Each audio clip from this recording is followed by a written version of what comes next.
I'm joined by two wonderful artists from Dayton Opera. That is Kathleen Clawson, who is the artistic director and the stage director of the production we're going to be talking about. She's artistic director of Dayton Opera. And Lester Lynch is here, a baritone whom I've known for a few decades now, although we haven't really talked in quite some time. But you are a world-class famous singer who is performing the role of Wotan in Das Rheingold.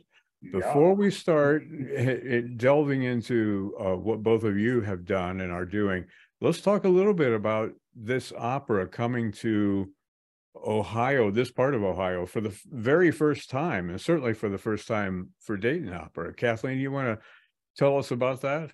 Well, I took over the helm, using a little Rheingold thing there, of being the artistic director of Dayton Opera in 2020.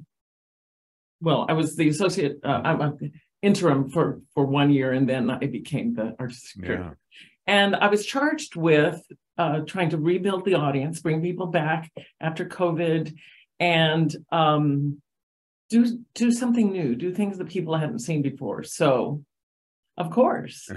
And I thought for sure they were going to get me a one-way ticket out of town when I suggested Das Rheingold, but everyone's eyes lit up at the thought of doing it. Yeah. And you know, of course, it requires some huge forces. But the great part of our organization is that we are the opera, ballet, and philharmonic under one umbrella. So when I said Das Rheingold, the eyes that glittered more than mine were those of Neil Gittleman, who's the conductor of the Dayton Philharmonic. And he said, oh, yes, this is something we should do. So this falls on both the Philharmonic season of Masterworks and the opera season, which enabled us to sort of pool resources to make this happen. We're going to have 75 people in the pit, which is the most that we can squeeze in there. And it's going to be epic. Well, let's give people a sense of just how epic it is, because it's the first part of the 4 operas known as the Ring Cycle as a whole. They take place over various evenings, at least that's how it happens sometimes when you do all of them. But this opera, as you said, takes huge forces. I mean, if you go to Bayreuth and Wagner's auditorium, you see the orchestra is stuffed under the stage, you know, to try and balance out the singers. But you've got some wonderful singers here. I wonder if you could introduce the gentleman sitting next to you and just say something about him. Pretend he isn't here. Well, how could one do that if he's in the stage? So Lester actually is a Dayton Opera favorite. He made his debut here in 1999, we discovered yesterday. Incredible. After 1999, and has done all the big Verdi baritone roles here with Dayton. Maybe for the first time. Did you do a lot of them the first time here? Yes. And then again, when I took over the helm, I started looking back at past seasons. I said, Lester Lynch hasn't been here in a while. Well, let's fix that. So he was here last year with us for 1 weekend with the Philharmonic singing Beethoven Ninth, and the next weekend for a concert that I called Epic Opera, doing all the big favorites, and the audience just went crazy for it. And I knew at that time I wanted to do Rheingold, and so I said, so Lester, and he said yes. Kathleen, I get the sense that you're about the big picture, you know, the go big or go home kind of sense, because you came on board right during the pandemic, and you were associated with the opera during the pandemic, and all the struggles that we all went through with the performing arts organizations. And then you did this big epic opera concert, and now you're doing Das Rheingold. I mean, we're back in the saddle, would you say? Absolutely. I think we are back. And the other thing is, we have to inspire people to get up off of their couches. Yeah. And what a better way to do that than to do something that they don't have an opportunity to see. Now, I'm a girl who would see La Boheme all the time. I love it. There's people that are tired of that and want to see something different. And so I'm hoping that I'm trying to plan seasons that are a little bit of something for everyone. We started this season, I feel like this season was my first real season as the artistic director, because last year was some inherited things that we'd had to cancel during the pandemic. So this year I started with Charlie Parker's Yardbird, a new opera that many people had never heard of before. And I knew it wasn't going to be everyone's cup of tea, but I still felt very strongly that it was a work we needed to present. And then a brand new production of All of the Night Visitors, because I have to create the next generation of opera lovers, and what better way than that. And then we did a concert every year. For several years, we've done something called an Opera Star concert. And last year I brought in John Holiday. And this year I thought, oh, Opera Star, what's a name that everyone knows, you know? I don't think opera stars are the household names that they used to be. Well, you know, when they were on the Tonight Show and that sort of thing. Yeah. So I said, Maria Callas. This year is the 100th anniversary of her death. And she wasn't available, but I did a concert that had 4 sopranos singing her repertoire. And it was with Howard Watkins, who's as the pianist, and Howard's from Dayton. So again, I'm trying to make community connections and also, you know, do some different things. And it was wildly successful. Everybody loved it. And then this. So as I said, I have to do things that are going to spark some interest and get people to put some real clothes on, get off their couch and come down to the theater, and then develop the next generation of opera singers. And I also believe really strongly that the stage should reflect the world, and our community should see people on stage that look like them. So I care very strongly about diversity in casting and in the stories that we tell on stage. Yeah. I think the story of Das Rheingold is, unfortunately in some ways, a story that is always a current story. The story about the struggle between lust for power and greed and love. The choices that we make and how they impact our lives. So, yeah. And plus, it's just great music. Yes, and indeed. I also will never do an opera that I don't just want to be in the room for. Because I have to be, you know, I have to be interested in it too. You're the litmus test. Right? Exactly. If I don't like it, it's like well, as somebody who spends a lot of time on the couch, I'm still excited about this production. Great. You talked about local connections. Let's get to know you a little bit, Lester. You're from Ohio, so there's a local connection to begin with, right there. I am northern Ohio, Elyria, to be exact. It's the little town where I grew up. Town of about 65,000 folks, and lived all over the Cleveland area. Went to Baldwin Wallace College, which is in Berea, Ohio, before I went off to the schools in Boston and New York. So yeah, I have a real strong connection, you know, to Ohio. My parents still live here. My sister still lives here, and many family members. So I'm back in Ohio quite often, in fact. Coming back to Dayton always feels like a bit of a homecoming, because I did spend so many years, so many months here early in my career. And so it's very familiar. And I opened this theater 20 years ago, which is a beautiful, beautiful hall with great acoustics. And so again, it feels like a homecoming. This is one of my home theaters. You know, there are a few around the world, and this is one of them. Well, we should mention you're talking about the Schuster Theater, right? Yeah. And these performances are Friday, April 14th at 7:30 p.m. and Sunday, April 16th at 2:30 p.m. at the Schuster Performing Arts Center in Dayton, Ohio. The opera is Das Rheingold. Here's how you can get tickets. You can call up the box office at 937-228-3630, or you can go online to DaytonPerformingArts.org/tickets. Did I get all that correct? That was perfect. Okay, good to know. Lester, you've sung Wotan before, but this is a new production. There's a lot of exciting stuff swirling around this whole event. How has it been for you taking the role of Wotan to Dayton? Well, it's nice to do this traditional production. Last time I've only done it one other time, and the prior production was kind of a Rheingold meets Marble production of Rheingold.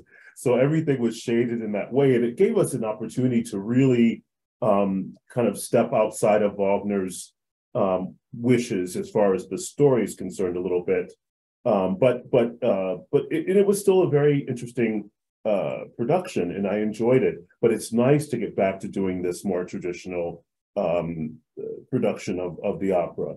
And Kathleen's being very sensitive to Wagner's ideas and also bringing her own ideas. And we have a dialogue going on in the rehearsals where we're talking about the characters and how they interact with each other, which is always so important. So yeah, it's great to be here with people that love the score. Both Kathleen and Neil love the score the same way that I do. And in fact, the cast is really, really spectacular.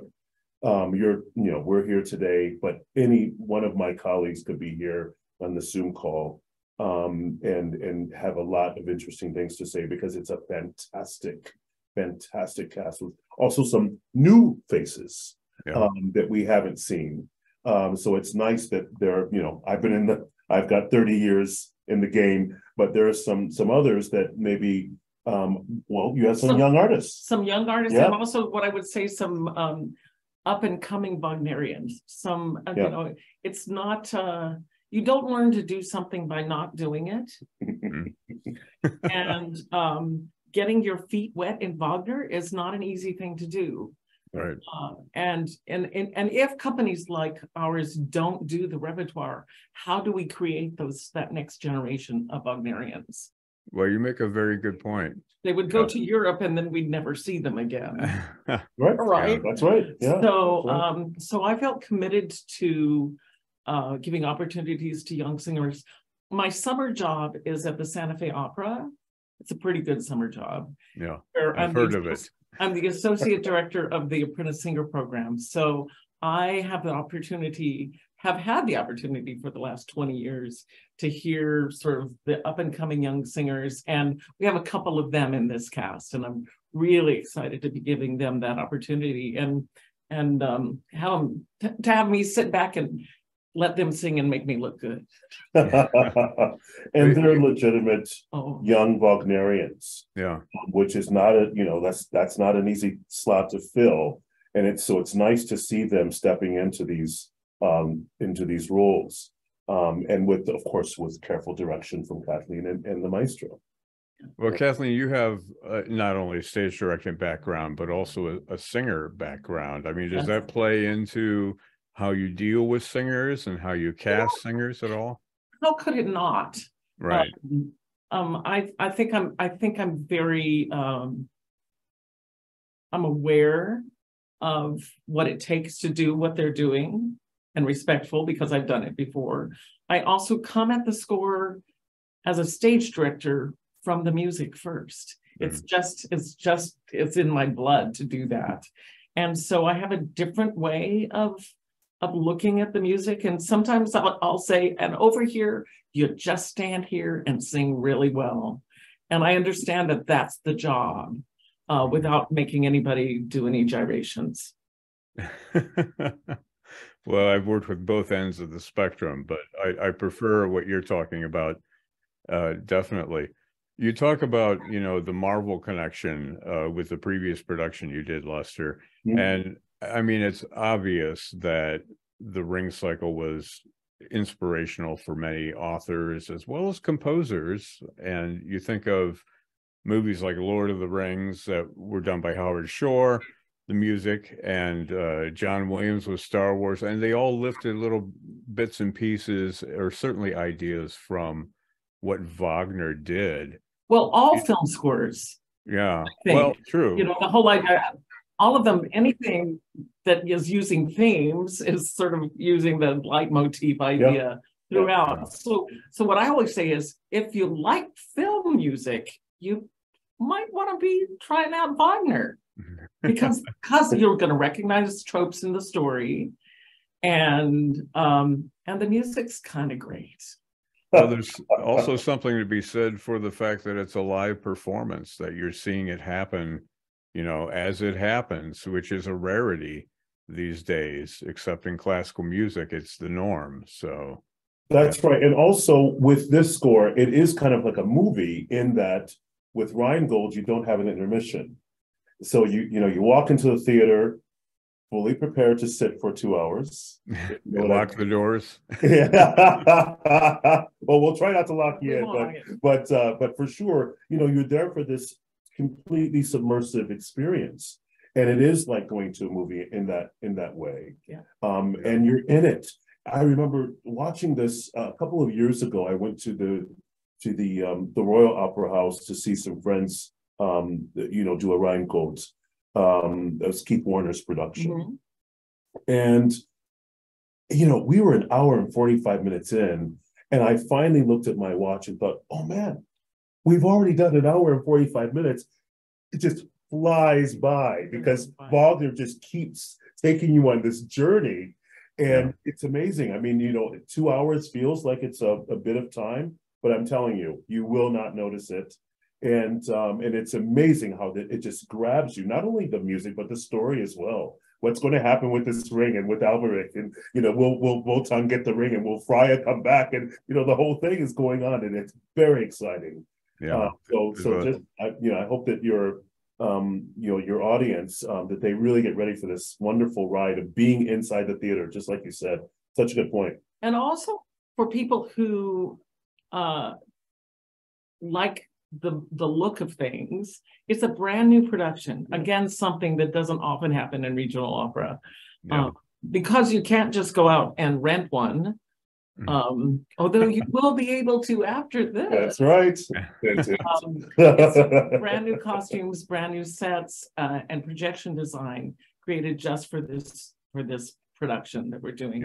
And the costumes are spectacular. They really are. They are so colorful and so interesting. I've seen pictures on the Dayton Performing Arts Facebook page, and we'll link that to this conversation. But folks can go and take a look at what your team has done with this opera. It's cinematic to begin with. At the very beginning, the theater traditionally is dark, and it grows, the music grows out of just one single note into, all of a sudden you see the three Rhine maidens, the whole beginning of the thing. And that is a cinematic moment as duplicated back in 1876 or whatever by Wagner himself. Mind-blowing. Yeah. And I've seen some stills from the rehearsal process and some videos as well. Talk a little bit about the synthesis of projections with stage, with different things that you have on the stage that are there physically. Well, it's not at all unusual to use projections nowadays. Right. The backdrop often is projection, but Wagner wrote this long introduction, 4 minutes, of the Rhine River, and then transitions from scene to scene. There's no, as Lester mentioned, it doesn't stop at all. Even though we do have scene changes, there's music underscoring all of them. So something needs to happen during that. So I've engaged a projection designer, his name is Daniel Chapin, who is designing projections that will be front projected during all those transitions, taking us from the bottom of the Rhine to the first scene in the Rhine, then from the Rhine to the mountaintop near Valhalla, down to Nibelheim, then back up to Valhalla, and then across the Rainbow Bridge. So it's been so exciting working with these designers to say, this is what's in my head. What do you see? And of course, they always see things way greater than I could even imagine. So again, opera for me, one of the great choices that it is a collaborative art form, that I have an idea and then Lester comes and we work together, and it's like what he can imagine for Wotan is much greater than I can imagine. And as a group, we create this amazing thing. Yeah. And then with the designers as well, and then the thing that it's a moment in time. These two performances live in the theater, the audience affects it as well. Yeah. The way the audience is participating in it will affect the performance, and we feel it. We absolutely feel it. So it's really special. Can you tell I'm excited? I can tell. And Lester, you seem excited as well. Oh God, yes. Yeah. Yeah. I mean, look, how can you not be excited with Wagner? Yeah. That's true. If you're not excited, once you get in the room and you hear the music, it stirs something in you. Yeah. It really does. It's amazing. Well, like Catherine says, it's a different world, that the audience participates with the performers as well to make the art. Yeah. Wagner talked about this Gesamtkunstwerk, or putting all of artwork together and creating something. And he got very close to it, I think, in these operas. But what would he be doing today? I mean, would he be making movies, you think? He'd be making movies for sure. Yeah. Yeah. But also writing the soundtracks, hopefully. Yeah, and conducting and probably, directing. Doing it all. Directing all of it. Yeah. He'd be doing it all. Yeah. Yeah. Lester, talk a little bit about your character of Wotan, just so we know who he is and what you're projecting as this character. Well, he has many titles, first of all, and I like to focus on him being chief god, basically. But he also has this spear with all the laws and rules that they follow. And I think this is also where he gets his great sense of power and why he's looked at as being the chief. But he also has his interesting quirks. And one of them, one of the things he engages in is going out and exploring the world outside of his marriage with Fricka. And he gets himself in some trouble with that, and gets himself in some trouble with his wife. But hence the movie plots that keep coming back and back year after year. Yeah, so he's definitely impulsive, but he is an upright, decent god. He is not someone that engages in mischief so much, but he is, this kind of character that that is a bit impulsive, and a god with human qualities. Okay. Yes, yeah. The fact that he's not been able to come up with a better way to pay the giants than giving them Freya, and for sure it took a while to build Valhalla, and he's just not able to come up with anything except for Loga's gonna fix this for me, kind of thing. And Fricka keeps saying, "You men, you went into the room without us, and I would never have approved this kind of thing. This is my sister." And he keeps saying, I never considered giving her up, although he has no plan for it, So this is the impulsive nature that he has. And then we see in the third scene, in the scene with Alberich, is that he can get quite forceful and wield power when he needs to, but not in exactly the best manner. So we see that side of him. Yeah, I think this impulsive nature of Wotan, this, he obviously, one of his titles is the Wanderer, so he has this, he wants to see the world. And this is maybe the part of him that's most like I am. I'm a guy who enjoys traveling and meeting new people and engaging and working with different sorts of people. And so maybe that's the part of Wotan that that is inside of Lester Lynch. But it's a fascinating character to play, and I always learn something every time I go back to him. I was studying Wotan. I was supposed to do a production before the world shut down in 2020. There were things planned for 2020, and so I've been studying him since 18. So last year, when I was able to put it on the stage, was a wonderful moment. And again, it's great to come back to him. And I'm sure that 10 years from now, I'll still be saying there's more to learn of this character. They're just very, very rich characters, all of them. Well, the character is in a few different operas, and he obviously grows during the course of the operas. Yeah. Any plans there, Kathleen, for future operas from the Ring Cycle and future seasons? Well, it's not the first time I've been asked that question. What I would say is I have to see what the appetite of my community is for it. Yeah. If the people are excited about it, and if somebody backs up a truckload of money, then certainly it's something I'd consider. And of course, there's other things other than the ring, but it would be great. It would be great. We'll just see. If nothing else, it's a great excuse to bring Lester back to. I don't need much of an excuse. And I don't need much of an excuse to be willing to come back here. So it's great. Yeah. Well, the performances are Friday, April 14th, Sunday, April 16th. Friday night is at 7:30 p.m. Sunday afternoon is at 2:30 p.m. This is at the Schuster Performing Arts Center in Dayton, Ohio. I'm talking with Kathleen Clawson, who is artistic director and the stage director of Das Rheingold, and Lester Lynch, wonderful baritone, who is portraying the role of Wotan, the King of the Gods. I guess if you were in the Marvel Cinematic Universe, you would be like Odin, kind of in the Thor story. That's exactly right.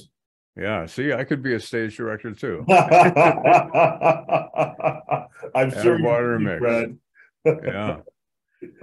Well, this is a remarkable occurrence, and people, like, I have seen the Ring Cycle in various houses where people come from all over the world, right, because they are devotees of Wagner's music. I mean, there's the word Wagnerian, which also means, something that's big, but it also can pertain to somebody who is a fan of Wagner and the Ring Cycle in particular. Are you getting any kind of sense that this has more of a global outreach to those fans as well? Yes, we not only have reached out to Wagner societies throughout the country, but we've also been reached out from they call themselves ring heads. Did you know that? I didn't know that. Right? Oh my God, that's hilarious. From all over, and we are getting people from outside of the area coming in to see it, so it's exciting. Wow, that's great. Well, I hope because you don't get the chance that often, right? You don't get the chance to hear it, to see it, as well as on your end of things to cast it and to find singers for it. I mean, you made a very good point earlier when talking about the role of singers in Wagnerian opera. They don't get that many opportunities when they're young and up and coming and what have you. You can't be just full blown from the head of Zeus. You have to go through a process to get there. And I think that, you're doing a service not only to the community, but also to the singing community by finding and providing opportunities for these folks. Well, the other thing is that young singers who are Wagnerians, they ripen later. So we need to give them things to do that are appropriate for them to do. Yeah. As they're ripening, as they're getting ready, as they're coming into their voices. So I'm thrilled to do that. I care very greatly about building the next generation of opera singers. How did that path how did that path unfold for you, Lester? Going from whatever you were singing when you were much younger all the way to now you're singing Wagner. Yeah, I never thought I would come to this point in my career. I started off as a Verdi baritone, and I sang a lot of Schubert and Schumann, Brahms, but as far as German opera is concerned, not so much with German opera. I was such a lover of Schubert and Schumann that I really kind of just wanted to sing those composers. And I said this I think I've said this before, that Wagner for me, oh my God, all this whining of tonality and all this was a bit much for my young ears. Mm. So in my 20s, I thought, no, I really need to stick with Verdi, where there's a cadence every once in a while, and you're not already heading into the next idea, which is what Wagner does, and it stirs this thing in you, which is so exciting. Yeah, singing as a Verdi baritone was, in fact, the perfect thing to do in order to get to Verdi, and along with the contemporary opera that I spent some time with. And it was actually at the Semper Opera in 15 or 16, where I had just finished performances of Busoni's Dr. Faust. Mm. And Faust is a baritone in that, in Busoni's version of the story. And Faust is on stage for about 3 hours and a half. Mm. And the Studienleiter, the head of the music department at the Semper Opera in Dresden, which is East Germany, he said, Lester, you do realize that in this one night you've sung the Rheingold Wotan and the Valkyrie Wotan. And I said, what? He said, it's time, you're ready. And that opera, even though Busoni, had this Italian connection as well, Dr. Faust was in German, he's like, you're completely 100% ready to take this on. And so I started taking those offers for Wagner more seriously. I had already performed the Herrufer and covered Tellermünd at the Chicago Lyric Opera years prior, but that's exactly built for a Verdi baritone. This is another thing, and I'm glad I have the foundation of all those other roles underneath me as I approach Wotan, because it's all there. De Luna's in here, Germo's in there, Scarpia's in there. It's all in Wotan. And even a little bit of Prigioniero della Piccola and all of it. And so you need that foundation. And I'm also glad that I studied music as much as I did as a pianist and studying theory, so that I could understand the harmony and how the harmony affects the text. Mm. And how he sets a word. It goes along with a certain harmonic color and all these leitmotifs, and really being able to relate all of them in Wagner, which again, as a musician, it's super exciting to look at all of them and how they appear throughout the operas. So yeah, I feel secure in portraying Wotan at this point in my career, now in my 50s. And I'm glad that I didn't try and do it, say 15 years ago when they were first starting to offer Rheingold to me. I said, no, I'm a Verdi baritone, I don't do that. Yeah, but it's really the right thing now, and it feels 100% comfortable. And it's funny, you just never know where the voice is going to go. Yeah. And so that's how it's ended up. Yeah. It's great that you were a Verdi baritone singer, and now you're moving into Wagner, given their rivalry, with each other. They were both born in the same year, and yeah, it's interesting. But you have a great. I don't think he's giving up singing Verdi baritone. No, definitely not. He's just opened up another room in his house. Yes. He's reuniting he still has that other room, and it's a great one. He likes living in that one. Oh, I love it. Yeah, I love it. I mean, Scarpia is my most favorite role, and I'm singing Falstaff in a couple of months. Really? It's epic as well, just closed Trovatore as De Luna a couple of days ago. So it's still very much a thing, but this is also right at this point. Yeah, and it's a big question a singer has to ask themselves if it's the right thing absolutely to move into this repertoire. Well, And again, yeah, as I said with the young singers, you don't know until you do it. that's right. Right. That's You have right. to, if it's like trying on clothes, you got to go try to get, oh no, that's not gonna look good. I mean, then you kind of go think, no, this looks fantastic. Yeah. Well, I have to say it's a luxury to hear your voice in the songs of Schubert and Schumann, which you can do on your website, Lester. Thank You have such a great big voice. I can't help but think of you as a Wagnerian eventually, moving from, Verdi to Wagner, even though you're still doing plenty of Verdi. And hey, as long as you can sing it, go for it. Exactly. Absolutely. But just watch out for getting pigeonholed, right? Everybody's going to hear about your Wagner performance and they'll be like, hey, he's a Wagner. You know what? There's only two kinds of music. Good music and bad music. It's all, and likewise with singing. You can sing good and you can sing bad. It's all, there's room for all of it. Yeah. And Lester, I would say, I think people get in their mind that Wagner means something that it doesn't really mean. Yes, you need to be able to sing over the orchestra, but that doesn't necessarily mean loud. It doesn't. It means having a voice with ping in it and having a conductor who understands, but also understanding how to color your voice, so that it can be heard.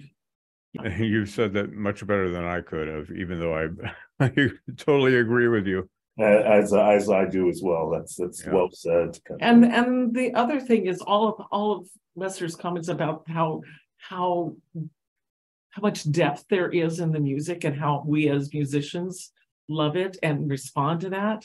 I believe that you don't have to be a musician to respond to it. I think that's another big part of Wagner. If you have anybody just listen to the entrance of the gods in Valhalla, who wouldn't love that? That's right. Yeah. Who wouldn't love that? It's so incredible. And I was saying yesterday in rehearsal, we get to different parts of the score and I go, oh, this is my favorite. Oh, no. This is my favorite part. No, I think this is my favorite part. It's so rich. And again, not to be missed live in the theater. No, that's very true. Well, there's a lot of stuff that goes on in this opera, and I assume you have super titles for this, so people don't need to be worried. You don't. You're singing in German, and then you have the English translation. Yeah. Okay. Yeah, that's de rigueur for opera companies nowadays, but it is. But the other day I was thinking, when I was young, 1,005 years ago, we didn't have super titles. We didn't need no stinking super titles. True. But I didn't. I've been going to the opera since I was 9, and clearly, the music tells the story. It's not that complicated of a story, Das Rheingold. It's not. Mm-hmm. So yes, it's wonderful to know what every word means. It's wonderful, but if you don't want to be looking up there, you don't have to look up there. Yeah. You can just let Wagner be your guide. And I've heard that from audience members. Some enjoy looking at the subtitles, the super titles, and others say, you know what, I'm just going to pay attention to the stage and just let it wash over me and get the story from the orchestra and all that. So some people like it and it'll be there for them. Absolutely. And others, will just be concentrating on exactly what's happening there. And it works for everybody, which is really nice. So, well, I like the setup in the Metropolitan Opera where you have to press a button on the seat in order to see the super titles. Right. It's kind of become like, a contest to see who's going to press that button. Oh, they're admitting they don't know the opera in German, or they don't know the opera in Italian. They have to have the super title. But so Brad, I'm at an age where I hope that the person in the row in front of me has their titles on, because I can see those better than I'm right there with you. Excuse me, could you please turn that on? You don't need them, but I do. Of course you don't, but turns out. Good advice. Good advice for the next Met Opera goer. Do you want to say anything about the conductor, Neil Gittleman? Because, he has a very important relationship, obviously, with this opera occurring on the stage. Well, I will. Sure. Yeah. Well, so he's a wonderful friend and colleague. And I meant to check how many operas we've done together. But my first time here in Dayton was in 1999 as a soloist with a symphony. Yeah. And Neil and I have been friends since then. And we've been working on this opera for over a year together and exploring it together and meeting a lot and talking about all the different scenes. And he is a very sensitive conductor, and he's studying all the time and listening to the singers and making notes. And he has some opinions about how things should go because, well, somebody has to, right? Right. Yeah. But he's not my way or the highway. He really wants to serve the score, you know, do what he believes Wagner was intended, and then set the singers up for success. So he's a great collaborator. And he has the ears, you know, with conducting, oftentimes it just comes down to whether or not you hear and have a full idea of what's happening in the house for the audience, what's happening in the pit with the orchestra, and what's happening on the stage. And Neil has this ability to kind of understand what's happening at every moment with all three. And this is what is so important as a conductor, to really be listening in a discerning sort of manner. And so it's been a real pleasure last year with him with the epic opera performances, and now with this. So we're having a great time. And yeah, tonight's our first orchestra rehearsal. So we're kind of psyched about that. So it'll be a lot of fun. Exciting. Yeah.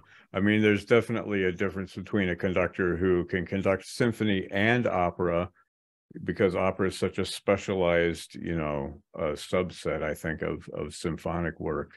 So but true. That's wonderful that it's the symphony, which is a great symphony, the great conductor, great stage direction, great singing, all of it coming to fruition in these performances of the opera Das Rheingold by Richard Wagner.